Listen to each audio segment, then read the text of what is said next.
Fala comigo, meu parceiro, seja bem-vindo a mais um podcast da Blue. E aqui a gente tem um compromisso de levar um conteúdo legal, um conteúdo diferente, coisas que poucas pessoas falam, né? Para levar você para um outro nível, para você evoluir junto com a gente. E hoje, meu amigo, eu tô aqui muito feliz. Eu vou conversar com uma lenda do mercado, um cara que eu admiro há muito tempo. Tive pouco contato pessoalmente, hoje eu vou descobrir tudo junto com vocês. E esse é o Luiz Brenner, isso? Luiz Brenner, seja muito bem-vindo. Obrigado pelo teu tempo. Eu sei que teu tempo é raro, meu amigo.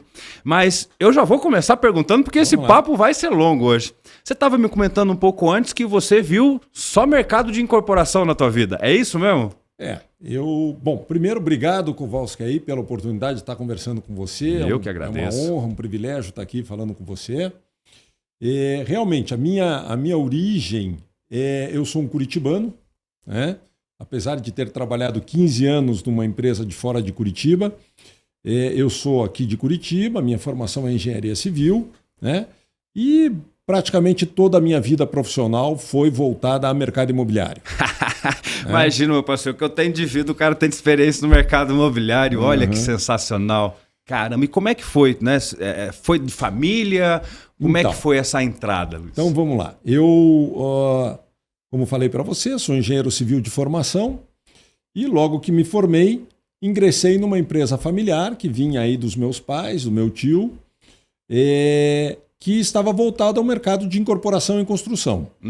Então construímos e incorporamos diversos prédios aqui em Curitiba.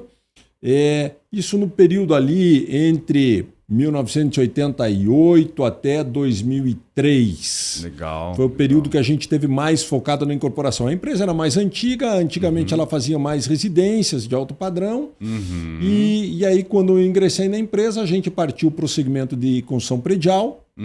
E atuamos aí de 88 até praticamente 2003. Quando o mercado aqui em Curitiba deu uma embarrigada muito grande, foi um período muito difícil, aquele período em que a Incol quebrou e muitas construtoras aqui tiveram dificuldades. E nós, naquela ocasião, achamos por bem sair desse mercado de incorporação e construção, né? E aí, logo em seguida, apareceu a oportunidade, através de um convite que eu tive de pessoas do meu rol de amizade, que conheciam a minha história no mercado imobiliário como incorporador e construtor, mas eles me apresentaram uma oportunidade que é de ingressar na Lopes, que era uma empresa, que é uma empresa nacional, líder no mercado de intermediação, e que naquela ocasião tinha feito o seu IPO e tinha um projeto de expansão nacional. Tá? Dentro do seu processo de expansão nacional, obviamente, Curitiba não podia ficar fora. Tá? Então, através de um convite, eu acabei ingressando e assumindo a direção de atendimento da Lopes aqui em Curitiba. Perfeito. Da direção de atendimento, fui para a direção geral e fiquei dentro dessa operação durante 15 anos. Legal. Então foram 15 de incorporador construtor, mais 15 de imobiliária. E ao término desse período, quando a Lopes resolveu franquear suas operações, eu saí então da Lopes e, por um convite do Cláudio, que é o dono da Invespark, assumi a direção geral da Invespark aqui em Curitiba e desde 2023 estou na direção da Invespark, onde a gente tem diversas parcerias, dentre elas uma parceria com a Blue. Fazendo ótimos negócios. E o privilégio de ter o Kowalski nas vendas dos nossos produtos. O privilégio é meu de poder aprender com tanta fera reunida num espaço tão pequeno, meu amigo. Isso. Porque eu lembro que eu entrei no mercado imobiliário, o primeiro lugar que eu pisei foi na Lopes e foi lá que eu me encantei por esse mercado. Eu vim de uma família muito simples, muito humilde e com a vontade de ganhar, de perseverar numa cidade como Curitiba. E eu não sabia, você foi meu primeiro chefe. Olha aí. Né? Olha que legal, que bacana. Legal. Mas deixa eu perguntar. Deixa eu entender. Você trabalhou na Lopes? Trabalhei na Lopes. Não sabia. Trabalhei na Lopes de 2009, 10 ali, bem no comecinho, foi a primeira empresa imobiliária que eu tive a oportunidade de ficar. Nós já estávamos na Avenida Nossa Senhora Aparecida. Ou estávamos na Iguaçu ainda? Na Iguaçu. Na Iguaçu ainda. Bem na transição ali, bem na transição. Bacana. Não, foi muito bacana, foi uma experiência bem legal. né? Eu acho que a Lopes ensinou muito a venda aqui em Curitiba, como funcionava, a forma de atuar foi muito arrojada, né? Mas enfim, daqui a pouco a gente chega na Lopes, porque eu parei num 1988 ali até 2003 e você passou por um período construindo que não foi fácil no Brasil. Na minha cabeça eu tenho que o primeiro financiamento foi ali em 64, 80, não existiam recursos para incorporar, né? Tinha que tirar recurso do bolso, as leis eram muitos aleatórias, não protegiam o construtor. Como que foi esse primeiro período, né, de 90 ali até 2000, né, ser construtor em Curitiba? Então, veja, o desafio não era só ser construtor, era ser incorporador e construtor. Perfeito. Quer dizer, na verdade, a gente agregava as duas atividades, a de incorporação e a de construção. E, obviamente, passamos por períodos muito pitorescos, como, por exemplo, o Plano Cruzado, onde de uma hora para outra a gente estava tocando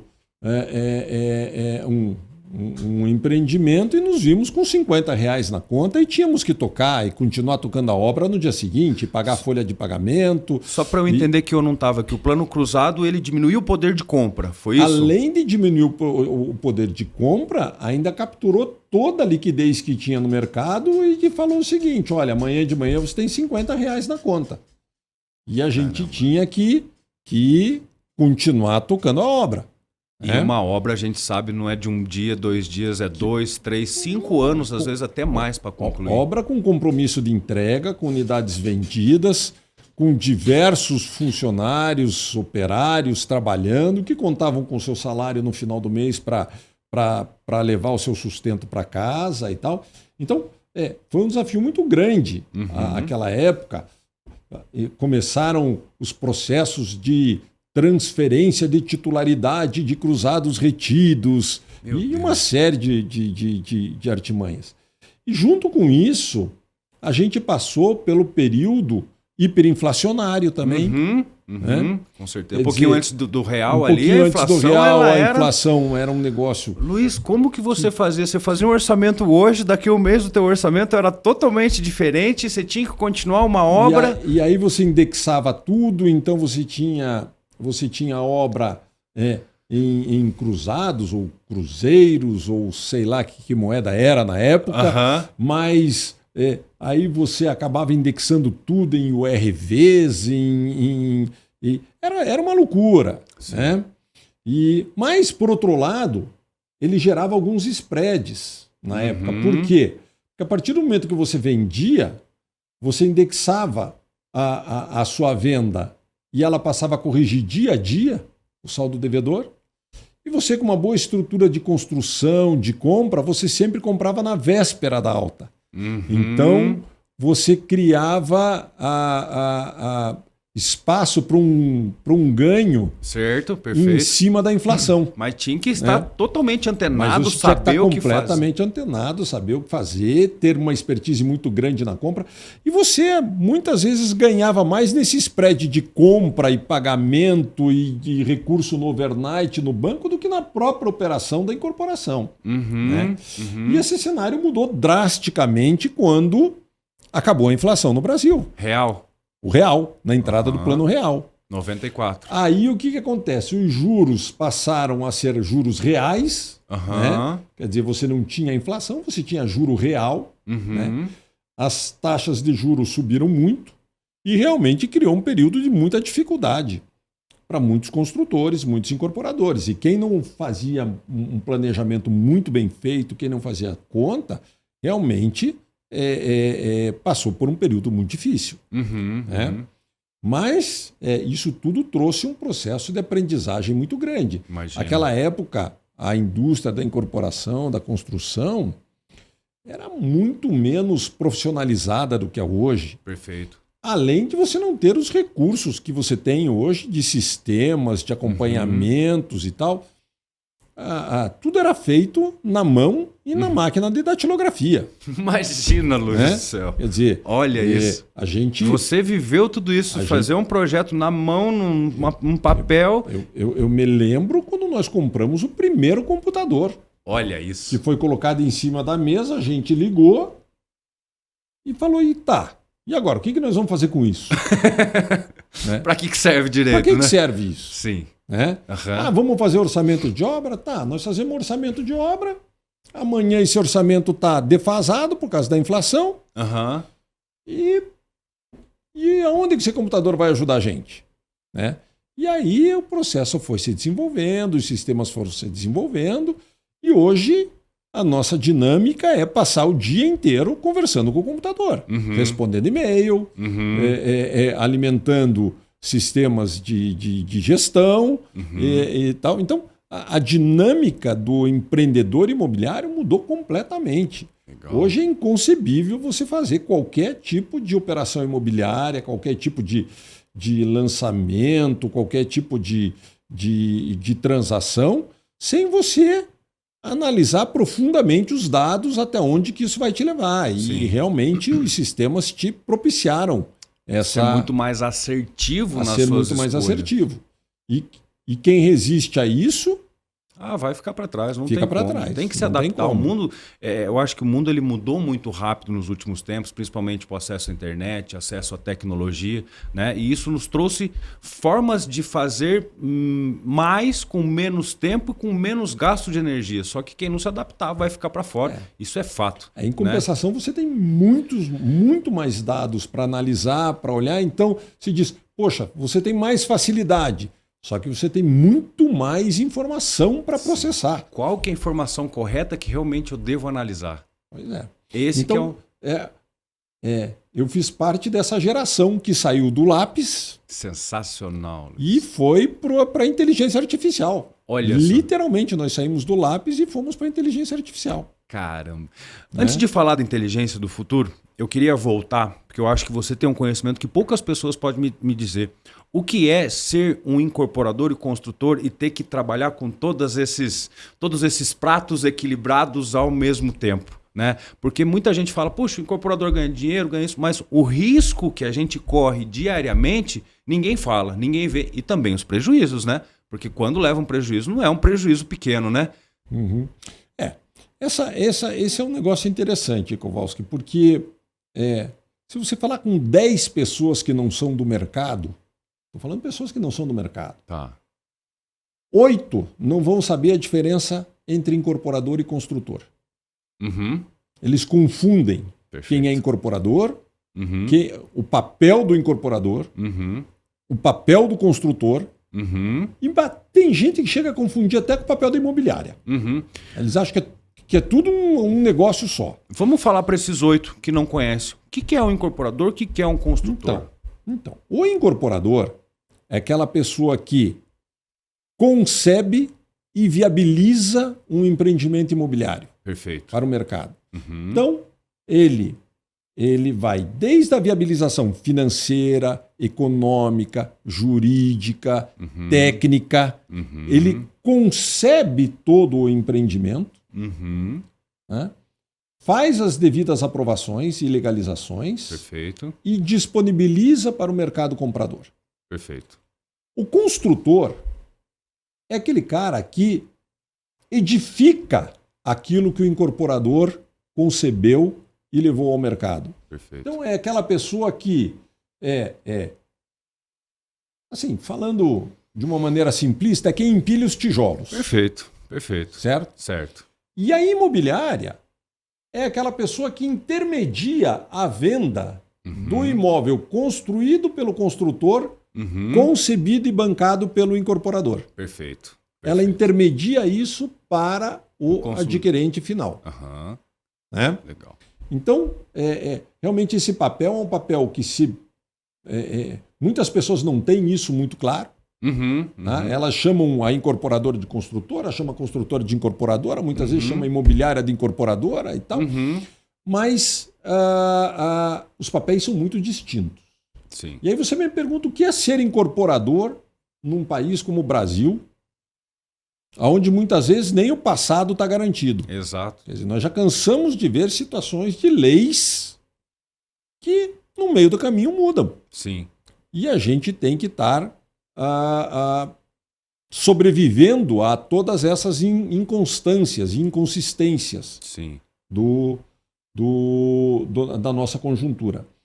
Então, isso faz com que o incorporador ele seja, primeiro, uma pessoa que tenha um espírito extremamente empreendedor. Uhum. Ele é uma pessoa destemida, Uhum. né? Mas que tem que, para ter sucesso, tem que ser muito planejador, muito calculista, muito racional, porque senão ele se empolga com as oportunidades que podem surgir aí. Uhum. E se ele entrar de uma maneira rasa nesse negócio, Uhum. pode ser que ele faça um negócio que seja bem sucedido. Sim. Mas ele não vai conseguir perenidade nessa operação, porque mais dia menos dia ele vai fazer um que não vai ser bem sucedido. Uhum. E na incorporação é assim. Você faz um, ganha 10. Você faz o segundo, ganha 10. Você faz o terceiro, ganha 10. Você faz o quarto, erra, perde 100. Esse é o risco de incorporar no Brasil. É um esporte de risco. Esse é o risco de incorporar em qualquer lugar do mundo. Com certeza. No Brasil, é um pouquinho diferente. No Brasil, apimentado, isso tudo com a nossa inconsistência de mercado financeiro, com a nossa, as nossas dúvidas jurídicas, a nossa instabilidade jurídica, a nossa instabilidade financeira, uma carga tributária absurda. Né? Uma âncora que nos segura, chamada legislação trabalhista. Uhum. Que, inclusive, hoje é uma das maiores dificuldades que a gente tem de então, colocar tecnologia nas nossas obras, então, né? Coloque todo o desafio de ser um incorporador em qualquer lugar do mundo com esses temperos que o Brasil nos traz na condição de incorporadores empreendedores. Né? Então, realmente é um desafio muito grande. Né? E eu sempre falo que para você ser incorporador, não basta você ser arrojado, empreendedor, destemido e tal. Você precisa ter estrutura de capital. Uhum. Se você não tiver estrutura de capital, mais dia menos dia você vai cair do cavalo. Sim. Que é o mal do pequeno incorporador que faz uma, faz duas, só que a hora que ele escala é que vê o problema. Às vezes não tem o dinheiro total, vem uma quebra aqui, um detalhe ali. Onde... Aí tem que fazer uma venda precipitada para poder pagar os seus compromissos de curto prazo, aí começa a comprometer o resultado do negócio, aí ele acaba tendo que vender o segundo prédio para terminar o primeiro, aí tem que vender mais 2 para terminar o segundo, e aí entra numa pirâmide e não consegue mais sair dela. Então, por isso eu falo que para a incorporação, além de todas as características do empreendedor incorporador, precisa uma estrutura de capital consistente. Legal. E quando eu falo estrutura de capital, pode ser uma estrutura de capital própria ou uma estrutura de crédito. Mas Perfeito. desde que os custos desse crédito caibam no negócio. Sim. Porque você falou uma hora que me chamou a atenção, eu gosto muito da história, né? 2000, e aconteceu uma tragédia na incorporação, que foi a Encol, que você falou ali da embarrigada e tal. Nos números que eu entendi foram 60 mil unidades que não foram entregues, que não foram para frente, mais de 100 mil mutuários que não ficaram com seus imóveis. Isso machucou o mercado de uma forma muito forte, né? Não vamos falar de nomes, Tá. mas vamos falar o seguinte: quando qualquer líder nacional de mercado quebra na sua atividade, não importa que atividade, seja na construção, Perfeito. seja na indústria, seja no varejo, quando qualquer líder de mercado quebra, ele deixa uma consequência muito forte para o mercado. Sim. Né? E a essência do mercado imobiliário é a credibilidade. Com certeza. A nossa operação, ela trabalha em cima de credibilidade. Quem vai comprar um imóvel para ser entregue daqui 2 anos de uma empresa que não tem a credibilidade? Ao risco que eu vou assumir, né? Então, o que acontece? E aí, quando a líder de mercado, ou quando a maior operação do Brasil quebra, ela põe em xeque a credibilidade de toda essa indústria. E aí precisa se passar alguns anos para que essa credibilidade seja resgatada. Né? E foi o que o mercado acabou passando. Né? Foram diversos anos até que... A lei do patrimônio de afetação logo a depois de 2004, lei do patrimônio de afetação ajudou muito. Quer dizer, houve muito aprendizado. Isso é que nem um desastre de um avião.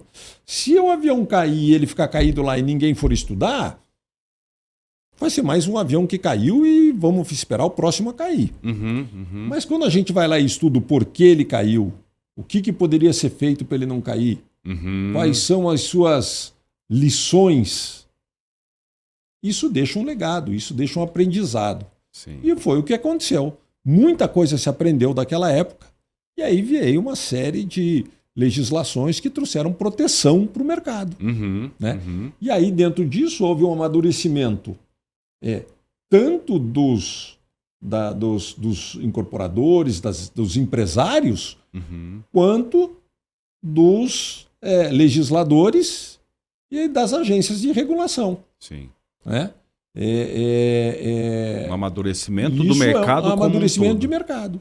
Exatamente. E hoje a gente navega um mercado até de certa forma tranquilo, legal. Relativamente tranquilo. Quer dizer, a gente não houve nenhuma grande história desde aquela época. Sim. Existe um ou outro caso, mas que geralmente são de aventureiros. De pessoas...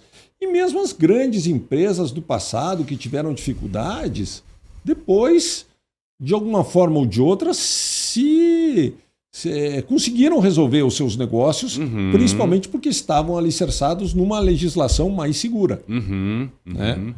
Então, mas esse é o desafio do mercado da incorporação. Legal. Pelo que eu conheço ali, 99 em call, 2004 patrimônio de afetação, e aí existiu uma crise imobiliária, que pelo que eu entendo não foi do mercado imobiliário, lá nos Estados Unidos, a crise de 2008. Né? O que eu entendo dessa crise lá foi por causa dos créditos podres, só que muito dinheiro saiu de lá e veio para um país emergente como o Brasil, taxas altas de juros, atrai muito. E as grandes incorporadoras, eu acho que tua história tem muito a ver com isso, elas tiveram muito capital e acabaram invadindo, ou buscando, na verdade, né, acho a palavra melhor, buscando novas possibilidades. E isso aconteceu aqui em Curitiba também, né? Porque eu lembro quando eu estava entrando no mercado, né? Não eram as empresas locais que estavam ali, né? Era a Cirela, era a Brookfield, era a Gafisa, eram todos esses players que já tinham um porte muito grande, mas que vinham para descobrir uma nova cidade. E aí eu acho que tinha o desafio de entender, compreender e também a questão de uma demanda que estava latente ali, né? É mais ou menos isso a história? Me dá o teu ponto de vista, Luiz. Justamente, quer dizer, esse movimento da abertura de capitais das grandes incorporadoras, a maioria delas paulistas, algumas mineiras, algumas cariocas. Perfeito, sim. Ela veio preencher um vazio que ficou ali no início dos anos 2000.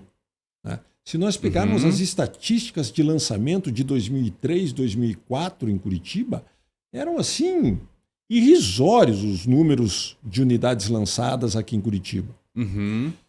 E, obviamente, se o mercado não estava sendo abastecido pelos players locais, os players de fora enxergaram uma oportunidade. Tem uma oportunidade, tem uma demanda.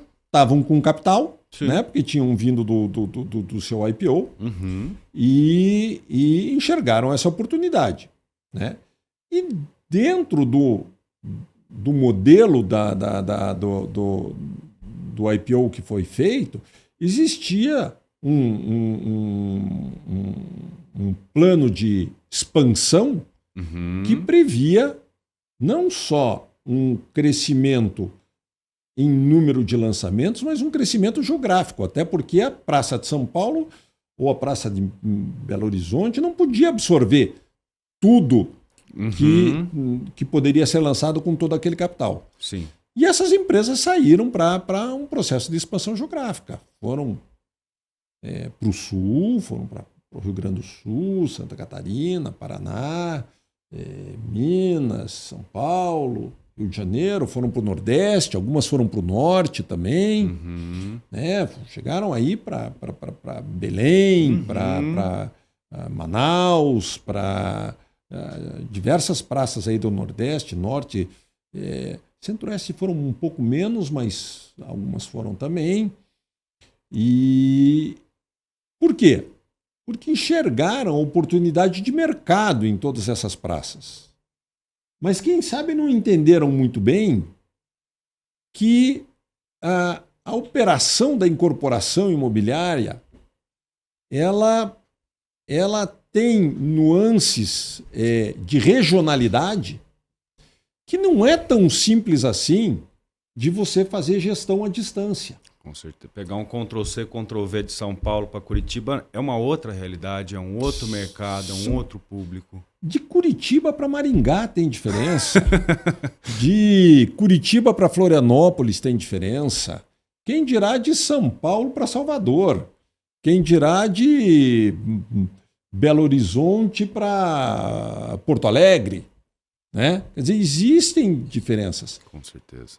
E poucas incorporadoras conseguiram administrar esse desafio do aprendizado de outras praças. Né? Isso fez com que todas tivessem muita dificuldade fora das suas praças, com raras exceções. Né? Eu diria, quem sabe, que uma das grandes exceções foi a MRV, né? Que continua hoje espalhada pelo Brasil e tal. Sim. Mas a grande maioria delas saiu da sua praça, entendeu que não é fácil, que incorporação é uma coisa muito regional, voltaram para as suas praças. Né? E deixaram um legado de aprendizado para as empresas locais desenvolverem seus negócios nas suas praças de origem. Sim, tá? sim. Então a gente enxerga aqui um grau de profissionalismo muito maior. Eu falo aqui em Curitiba, em outras praças também, Porto Alegre. Você veja Londrina. Londrina tem um polo de construtores e incorporadores de grandeza nacional. Com certeza. Né? A origem das empresas originárias de Londrina são grandes empresas de porte nacional. Sim, né? sim. Então, muito disso por virtude, aliás, tudo por virtude própria, mas muito por aprendizado que tiveram de um período em que eles tiveram que sair de uma zona de conforto e entender o seguinte: ou eu me profissionalizo, ou eu sou engolido pelas empresas que estão vindo de fora. Sim. Então esse foi um legado muito grande que ficou desse período do IPO e da expansão geográfica das empresas de capital aberto.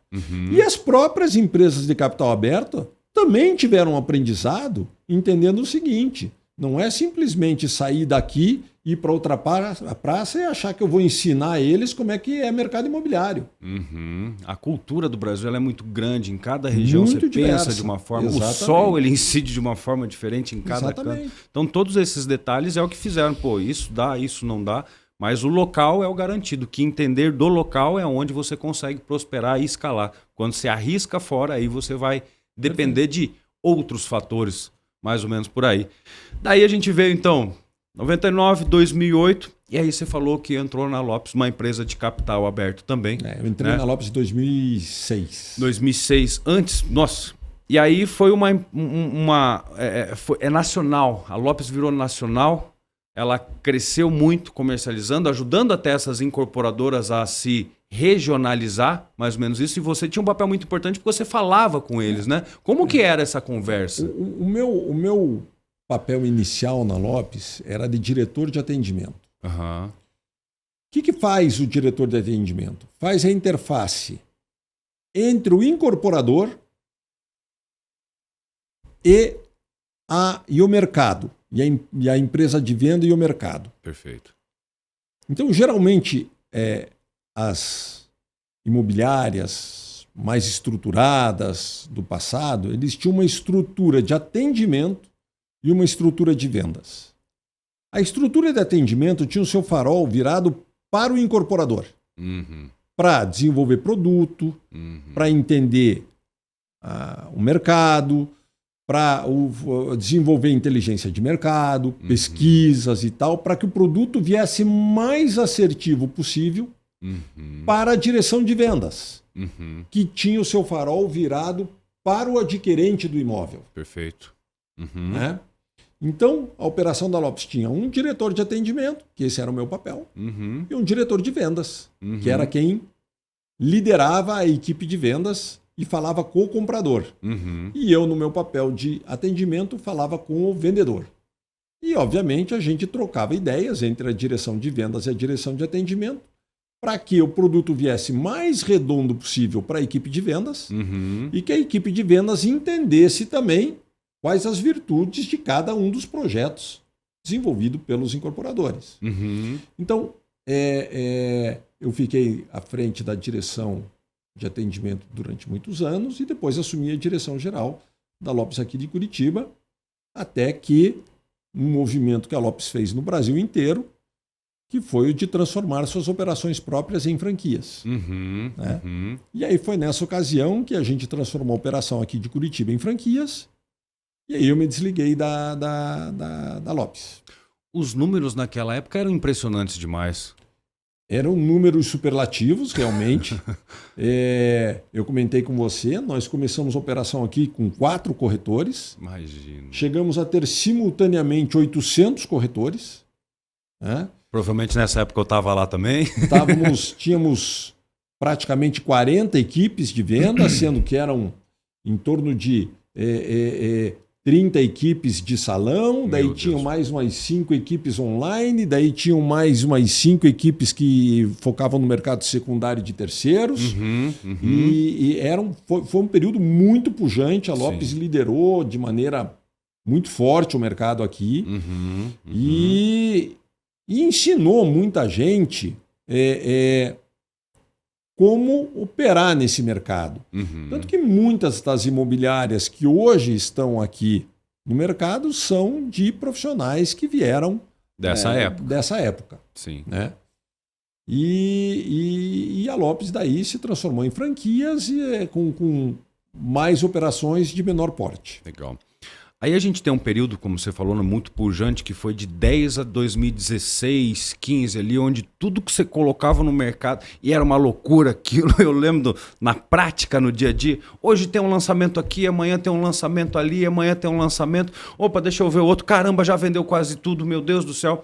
Porque também a gente teve acesso, eu acredito nessa época, por essa expertise, a empreendimentos realmente diferenciados, um condomínio clube realmente com 30, 40 áreas de lazer, e o curitibano, não sei, mas pelo que eu entendo da história, não estava nessa época, mas falava que era o salão de festa, o condomínio clube, é o que tinha, né? E de repente a gente trouxe um produto com vários acessórios, o ar-condicionado, a direção hidráulica, ou seja, né? Um produto muito diferente daquilo que era acostumado. Mas de 10 a 16 ali foi muito forte, né? E aí 2016 deu uma certa travada ali, né? O que aconteceu nesse período aqui, você imagina? Então, o que aconteceu de 10 a 16? Bom, foi um período em que muita gente teve acesso ao crédito. E isso fez com que o mercado ficasse muito líquido. Perfeito. Quando você fala pessoas, o consumidor final... Consumidor final. Perfeito, legal. E o empreendedor também. Tanto o empreendedor... Tinham linhas de crédito mais... Tinham linhas de crédito e o consumidor teve acesso ao crédito também. Tá. E isso deixou o mercado muito mais líquido. Sim, sim. Por outro lado, muitas dessas empresas que a gente falou aí, de capital aberto, chegaram aqui com pipeline, com guidance de lançamento, onde elas tinham que fazer tantos lançamentos por ano e tal. Isso estava lá no business plan da empresa, e isso gerava bônus para os diretores e tal. Então, houve um período muito forte de lançamentos, que de certa forma sobreofertou o mercado. Tinha sido parado um pouco, né, de 2000 a 10, e aí a gente conseguiu implementar num ritmo muito alto a quantidade, só que teve essa sobreposição. E aí o que aconteceu? Existia ainda alguma falha na legislação que permitia com que a pessoa, a gente brincava, que a pessoa alugasse o espelho do produto. Ou seja, ela comprava sem o menor compromisso de ficar com a unidade. Porque ela comprava... Para revender, para dropar lá na frente, é isso? Simplesmente para repassar lá na frente. Se chegasse lá na frente e não fosse um bom negócio, ela batia na incorporadora, dizia não quero mais, e a incorporadora era obrigada a devolver todo o recurso para o adquirente. Né? Então isso criou um mercado muito frágil. Você vendia, mas não vendia. Eu lembro que um período, né, como você falou, talvez as incorporadoras querendo fomentar demais a venda, pega a comissão, parcelinha, coloca tudo no final, lá na frente o INCC comia toda a margem de lucro, a incorporadora que pensou que tinha resolvido um problema, ela tinha na entrega quase 50% de novo das unidades para vender novamente, aí porque a gente realiza o lucro na entrega basicamente, né? E ali eu tinha que fazer todo um trabalho de novo. Foi onde o mercado criou... E aí deu aquela onda de distratos. Distrato, que teve a lei do distrato logo depois. E daí, é como eu falei, né? Todo acidente deixa um legado, alguma coisa. Deixa uma lição. Uma lição, né? Perfeito. E aí, em seguida, veio a lei dos distratos, né? Que regulou todo esse processo e botou de novo o mercado no trilho. Né? Então, isso aconteceu ali entre 2016 e 2018. Isso. Né? Houve um volume muito grande de extrato. Nós tivemos empreendimento que a gente vendeu 3 vezes o número de unidades do empreendimento. Meu Deus, Luiz. É como se eu tivesse assim, um empreendimento com 100 unidades e a gente fez 300 vendas desse empreendimento. Caramba. Porque vendia, destratava e daí você vendia... E isso não é saudável. Não, né? isso absolutamente não é saudável. Para o incorporador que depende daquele dinheiro. Para ninguém, né? Claro, ninguém. Com certeza. E aí isso deixou aí alguma lição para o mercado e aí a legislação se aprimorou e hoje a gente está num processo mais evoluído no que diz respeito a isso. Né? Torcendo para que a lei não seja desconstruída na sequência. Sim, torcendo para que a gente continue melhorando e evoluindo. Exatamente. Legal. Aí a gente viu, né, hoje mesmo aqui em Curitiba quase não existe empresas daquela época, né? Basicamente todas, né, resolveram os problemas aqui e saíram. E agora o mercado, né, vamos falar de 18 até 25 ali, ele ficou um pouco mais local, claro, muito mais maduro, né? Só que ainda assim, né, com muito trabalho para fazer, porque a demanda ela foi naquela época e ela volta, né? Deixa eu falar sobre isso antes de falar do momento atual, né? Sobre essa demanda, né? Sobre esse movimento. Eu tenho um número que me passaram, que há 40 anos atrás tinham 700, 800 mil pessoas, hoje a gente está com 1.800.000, né? Quase 2 milhões de pessoas aqui nessa capital, né? Dentro da construção a gente consegue chegar próximo a atender a demanda? Veja. A questão não é só ter número de pessoas. Precisa ter poder aquisitivo. Perfeito. Sem poder aquisitivo, o que acontece? A indústria acaba abastecida pela autoconstrução. Autoconstrução. O sujeito que compra um lotinho... perfeito. Ele vai construir sua própria casa. Ele mesmo vai construir, ele convida lá um amigo, me ajuda a construir minha casa, que eu te ajudo a construir a tua. No final de semana ele vai levantar uma parede, ele vai fazer um puxado no fundo da casa dos pais. Então, não adianta ter 1.800.000 se eles não têm capacidade de compra. Senão ele vai para a autoconstrução, senão ele vai para a submoradia, né? Então ele mora lá num quarto na casa dos pais, ele mora num tal. Então o mercado ele fica pujante, interessante, quando existe a convergência de alguns fatores que são fundamentais para a indústria da incorporação, para a indústria do mercado imobiliário. Quais são esses fatores? Juro baixo. Juro alto e mercado imobiliário são duas coisas completamente antagônicas. Segundo, emprego pleno. Por quê? Quando tem emprego pleno, as pessoas não têm medo de perder o emprego. Perfeito. Primeiro porque o empregador não quer mandar embora porque não acha alguém para repor. E segundo, que se a pessoa for dispensada, ela se coloca facilmente pela forte demanda de emprego. Perfeito. E aí, a hora que ele tem essa segurança, ele vai para o mercado de aquisição de imóvel. Porque o sonho de todo mundo é ter uma casa para morar. Tá? Então, se eu tenho um juro compatível e se eu tenho emprego, tá? São dois fatores importantíssimos. E o terceiro é o crescimento da economia. O crescimento da economia está quase ligado a esse emprego pleno e está quase ligado à taxa de juro também, porque dificilmente você tem emprego pleno e taxa de juro baixa sem a economia estar crescendo. Mas quando esses três astros se alinham, é o momento mágico do mercado imobiliário. Legal. Por quê?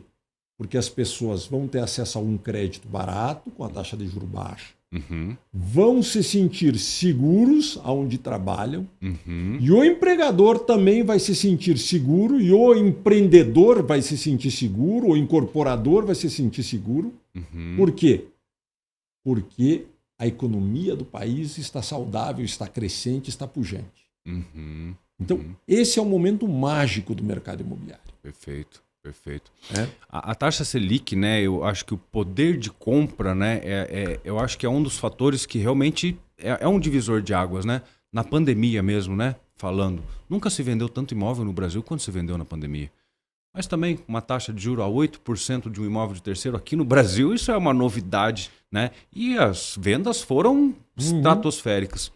E a gente veio, né, por uma movimentação agora nos últimos anos de aumento da taxa Selic, né? Aumentou forte, impactou.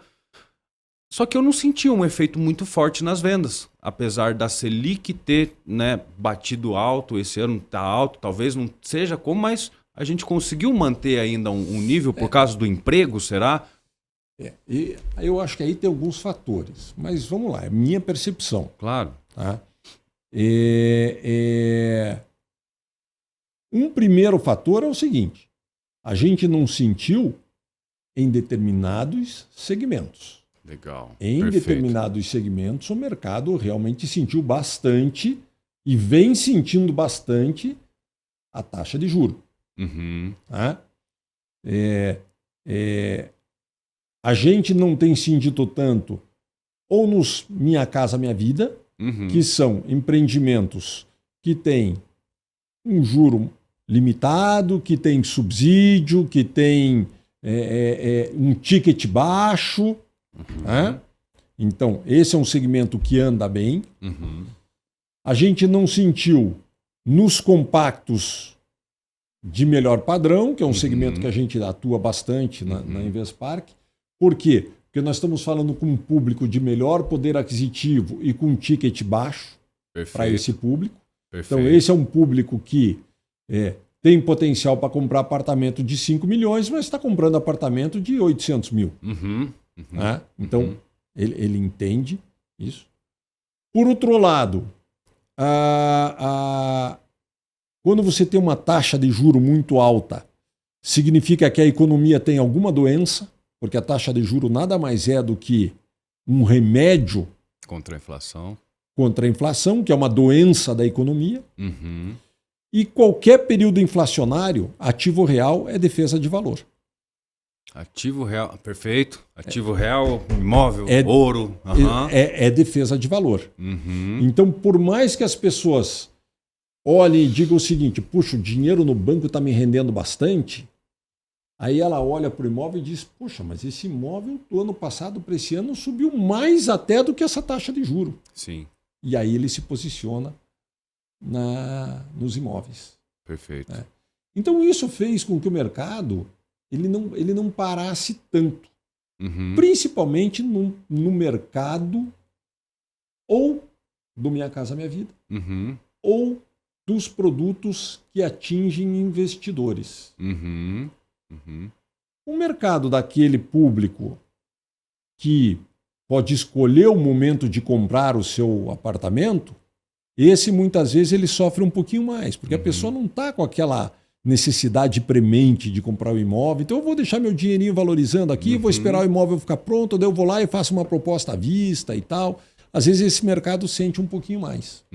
Que seria o médio, o alto ali, né? Do médio para o alto padrão. O altíssimo já é uma outra realidade também. O altíssimo padrão é a questão de oportunidade. Quer dizer, apartamento de frente para a praia tem 8 nesse prédio. Ou eu compro ou vou comprar lá na segunda quadra. Mas na segunda quadra eu não quero. Eu quero de frente para a praia, então eu vou comprar. Esse é o racional do altíssimo padrão, no sentido de que, poxa, a aquisição não é só por necessidade, é por desejo. Legal. E aí a aquisição por desejo, muitas vezes, ele... Qualquer momento, né? A hora que eu preciso... a hora que ele acha aquilo que deve... atende o desejo dele, ele vai lá e se posiciona. Perfeito, perfeito. E já o da necessidade, quer dizer, a pessoa precisa. Então ele vai lá e se posiciona. Agora, quando você pega aquele que não está movido só pelo desejo e pela capacidade financeira que tem, e também não está movido pela necessidade premente que tem, aí ele diz o seguinte: não, vou surfar um pouquinho essa taxa de juros, depois eu vou comprar. Legal. Então esse nicho sente bastante esse momento de taxa de juros muito alta. Bacana. Tá?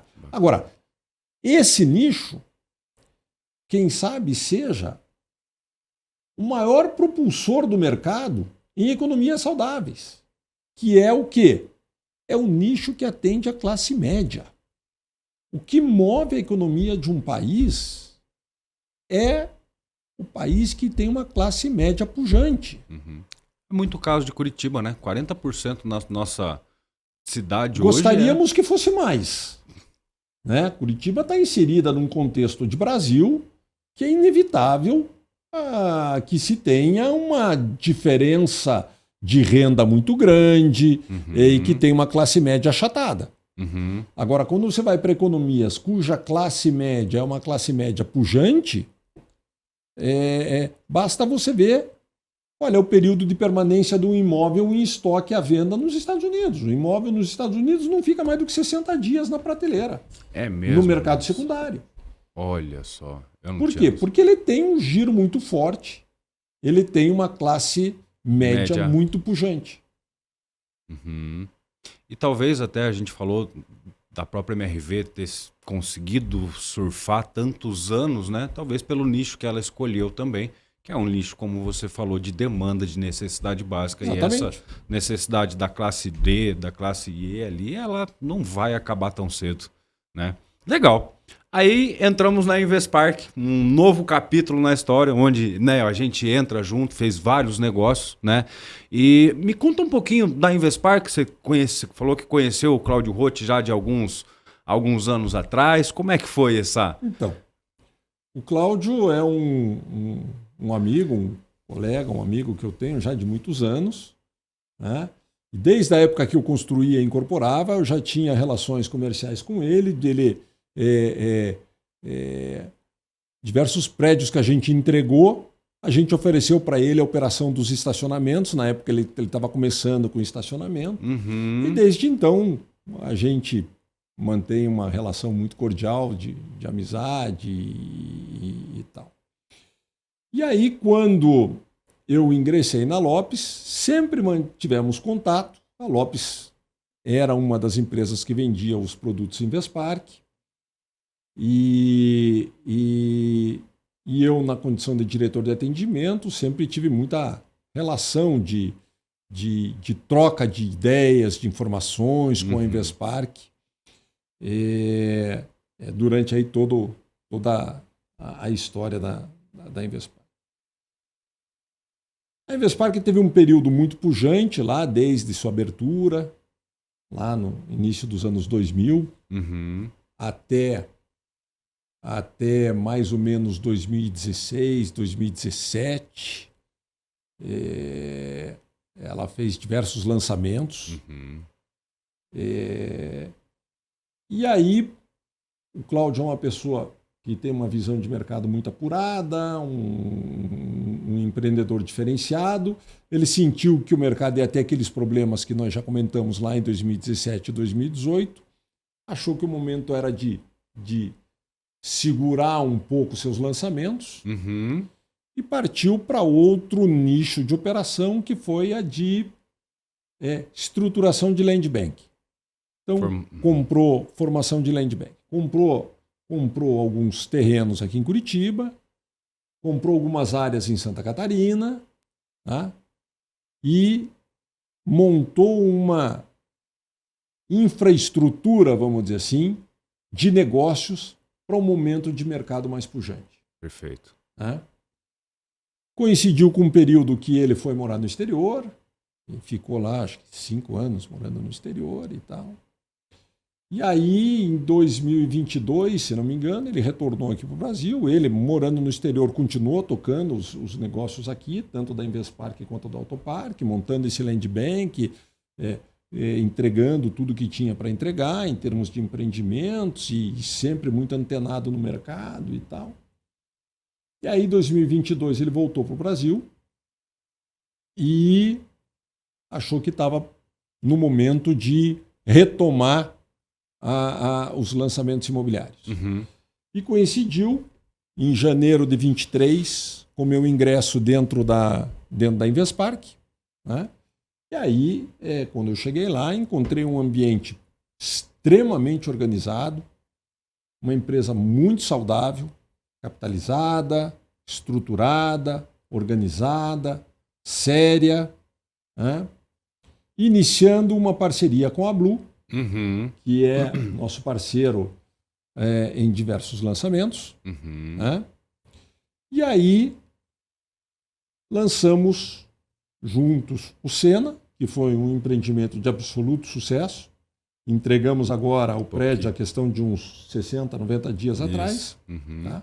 E começamos a estruturar novos lançamentos, Uhum. utilizando aquele land bank que o Cláudio tinha formado naquele período em que a Investpark lançou menos e passou a se estruturar mais em termos de land bank. Então concebemos o lançamento do AIA Emiliano, esse num terreno que não era do Cláudio, num terreno de terceiros, mas foi um primeiro lançamento dessa retomada de mercado de compactos no centro. Foram 530 apartamentos ali na Rua Emiliano Perneta, onde era a Unicuritiba, a Faculdade de Direito de Curitiba. Foi um sucesso, um case. Lançamos um produto chamado AIA Residências Emiliano. Né? E o produto ele foi de tal forma reconhecido pelo mercado como um case, como um sucesso, que de nome de prédio se tornou uma linha de produto. Né? Nós entendemos que o nome acabou gerando muita repercussão aqui no mercado e que as pessoas queriam um AIA, só se falava em AIA e tal. E daí nós tínhamos outro terreno ali na Visconde de Nácar com a Carlos de Carvalho, com a Cruz Machado. E falamos, por que não lançar outro AIA? Né? E aí lançamos o AIA Carlos de Carvalho, com 880 unidades em torre única. Quem sabe o maior lançamento em torre única, em número de unidades em torre única aqui de Curitiba. E fizemos mais um sucesso de vendas. Tá? Temos hoje quase 700 das 880 unidades vendidas. Tá? As obras estão iniciando agora, daqui a 15 dias. Oh, legal. Tá? E o produto foi extremamente bem aceito. E aí, por que não lançamos o próximo AIA? E aí desenvolvemos o AIA Mintas, que nós lançamos agora a questão de... Foi dia 26 de setembro que nós lançamos. Não tem 30 dias, 20 dias que a gente lançou. Já estamos próximo aí dos 50% das vendas. Né? E temos certeza que até o final do ano aí a gente bate aí 60%, 70% das vendas. O que, para mercado imobiliário, para quem vem daquele tempo que a gente já conversou, que quando a gente lançava você vendia 20%, daí durante a obra você vendia mais 50%, daí próxima entrega você vendia mais 20%, aí você entregava o prédio ainda com 10%, 15% de estoque que você ia realizar no ano seguinte da entrega. As vendas eram muito mais lentas, eram de outra forma. Então, quer dizer, a gente sair com o empreendimento com 50%, 60%, realmente é uma situação muito muito confortável, uma situação muito boa. Uhum. Né? E a gente, então, vem desenvolvendo essa linha do AIA, né? Em parceria com a Blue, e criou disso uma esteira de lançamentos. Uhum. Né? Já fizemos 3 versões, estamos com outros projetos na gaveta. Opa, depois você me conta. E esse é um dos braços de operação, então, da Investpark. Ah, legal, você comentou, né? Não é só esse braço, tem outros braços. Nós temos outro braço, que é o investimento em empreendimentos de terceiros. Né? Investimento em empreendimento terceiro, injetar seguinte, capital numa capital num projeto. Obra incorporada por outra incorporadora. Legal. Então, tem incorporadoras que gostariam de fazer lançamento imobiliário e, como eu falei no início da nossa conversa, a estruturação de funding ela é fundamental para uma incorporação imobiliária.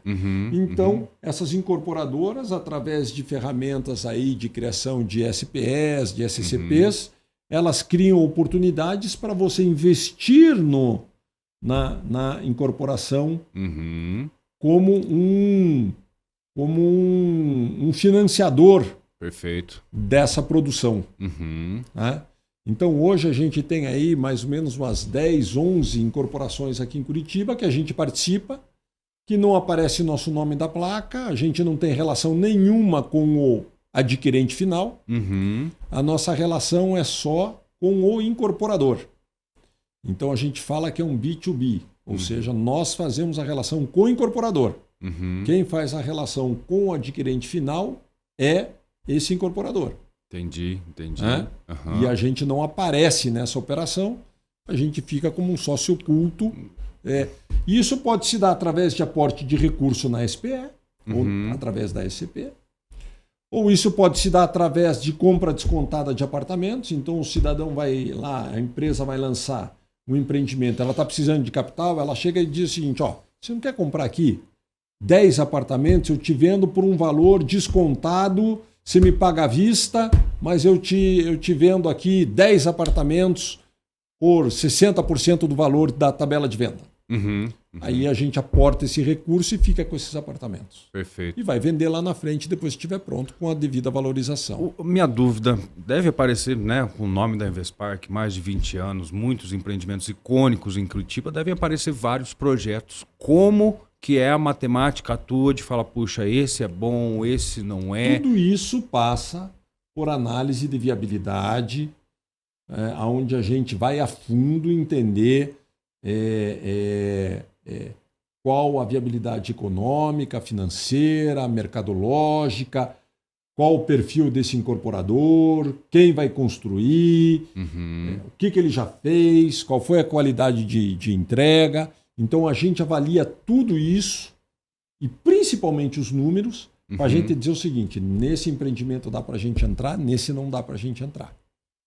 A gente brinca que pode existir até negócio ruim com parceiro bom. Porque o negócio ruim com parceiro bom, a gente arruma. Agora, não pode ter negócio bom com parceiro ruim. Porque o negócio bom com parceiro ruim, ele se estraga. Legal. Né? Faz sentido. Então, a gente fica muito antenado com a qualidade do parceiro, com a qualidade do produto e com os números que ele pode entregar. E uma terceira forma da gente entrar nesse pilar que a gente chama de investimentos é comprando terreno. E muitas vezes o incorporador diz o seguinte: poxa, eu gostaria muito de incorporar aqui nesse terreno, mas o dono do terreno só aceita fazer negócio se comprar à vista. À vista. Então a gente vai lá, compra e permuta com o adquirente, com o incorporador, para ele desenvolver o negócio. Perfeito. Então esse é a outra operação, é um segundo braço de operação que a Investpark faz. E que aparece pouco em placa, mas que a gente é bem atuante. E um terceiro braço de operação que a gente faz é de compra de áreas que a gente vislumbra que tem um potencial de desenvolvimento. Então, áreas que você compra por alqueire e que você vende por metro quadrado. Então, nós, no passado, compramos áreas de reflorestamento que a Brookfield estava saindo, ela não queria mais operar o reflorestamento. Nós enxergamos, poxa, essa área aqui do lado de Barra Velha tem um potencial importante para um crescimento, está colado na cidade. A cidade está vindo para cá, está ali, daqui a pouquinho vai chegar. Então. É mais ou menos essa a ideia. É essa a ideia. Nós compramos uma área em Barra Velha, em sociedade com alguns parceiros. Nós compramos uma área na região retroportuária de Itapoá, também em sociedade com alguns parceiros. Hoje aquela área está extremamente desenvolvida. Nós já licenciamos 4 pedaços dessa área para fazer operações de logística, de pátios de container, de barracões para exportação, para importação, para esse tipo de negócio. E fizemos negócio numa área em Camboriú, não em Balneário, mas em Camboriú, onde desenvolvemos em parceria também um empreendimento de lotes que tem potencial de incorporação, com sucesso, está com 100% vendido. Que legal. Nós vamos entregar o empreendimento daqui a um ano. Temos uma área em São Francisco do Sul também, que tem a mesma aptidão que a área de Itapoá, fica na região de influência do Porto de São Francisco do Sul. Tem uma área muito grande em Guaratuba, que a gente ainda está entendendo o que vai fazer com essa área. Caramba, que legal. Então são áreas que a gente enxerga que tem potencial de desdobramento e que a gente compra e que, pela natureza do negócio, ela tem um prazo mais longo de maturação, porque muitas dessas áreas precisa esperar a cidade chegar lá, precisa mudar o seu zoneamento de rural para urbano, existe toda uma série, muitas delas precisam regularização fundiária, não tem georreferenciamento, não está com a matrícula correta no registro de imóveis, então você precisa organizar toda essa papelada, né? E isso toma tempo, então áreas que nós compramos há 10 anos, que a gente vem organizando, fazendo, mexendo e que vão trazer resultados agora. Mas trazem resultados com mais margem. Né? Sim. Tem que fazer o tempo trabalhar também, né? E Exatamente. aí essa é a matemática que poucas pessoas entendem. Esse dia eu me peguei fazendo uns estudos e eu achei muito interessante. A descoberta do Brasil. 1500 chegou um pessoal e falou, ó, agora tem 6 Marias, vou dividir em 26 pessoas, vocês são os donos, explora, faz agricultura. E a primeira terra comprada no Brasil foi em 1850, faz menos de 200 anos. É uma terra muito nova ainda, né? Tem muito pra gente... O Brasil é muito rico, né? A gente tem muita coisa, energia, muito limpa, né? A gente tem muita terra agricultável. Água doce. Né? Água doce. Minerais, né? Terras raras. Temos tudo. Às vezes só ajudar um pouquinho. Pois é. Não, é um mercado para quem consegue ver a longo prazo, né? Entender que hoje, às vezes, puxa, o que vai acontecer amanhã? Eu lembro que o primeiro contato que eu tive com isso foi um parceiro que eu conheci, ele saía sábado de carro batendo nos sítios do vizinho, da onde era a cidade. Eu não entendi, eu falei, cara, o cara é rico, por que ele vai ficar perdendo tempo? Mas era esse o intuito, né? Pegar o sítio que estava como área rural e o outro lado da rua já era zona urbana, e daquilo para ali é um pulo, porque o desenvolvimento, né, é intrínseco, ele vai acabar acontecendo, o país crescendo, a cidade crescendo, tudo crescendo. Rapaz do céu. Luiz, eu acho que a gente estourou um pouquinho o tempo.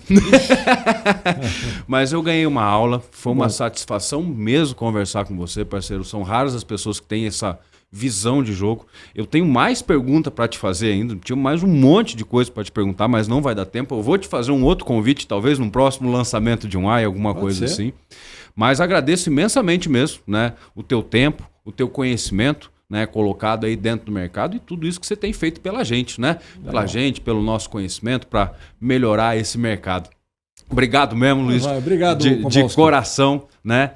E deixa eu pedir mais uma coisa, né? Você tem algum recado para passar para os nossos amigos, os nossos vizinhos, aí o pessoal que assiste a gente aí, né? Que gosta do mercado imobiliário, um pouquinho desses, né? Muito tempo de experiência. Se eu pudesse deixar um recado, eu diria o seguinte: faça o correto.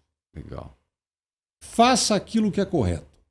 Pode demorar um pouco, mas o resultado vem. Aí, ó. Aí, meu parceiro, pra finalizar com chave de ouro, e é sobre isso, faz o certo, o tempo ele vai trazer, não existe certo e errado, não existe as consequências, né? E aí quando você vai fazendo certo, a consequência boa vai chegar. Meu parceiro, se fez sentido pra você essa aula, curte aí. Se tem alguém que precisa levar essa aula para alguém, compartilha. E se fez sentido para você, meu amigo, clica aí, se inscreve, porque toda semana a gente faz questão de trazer uma figura com muito conhecimento falando sobre o mercado imobiliário. Foi uma satisfação, Luiz. Brigadão mais uma vez. Valeu.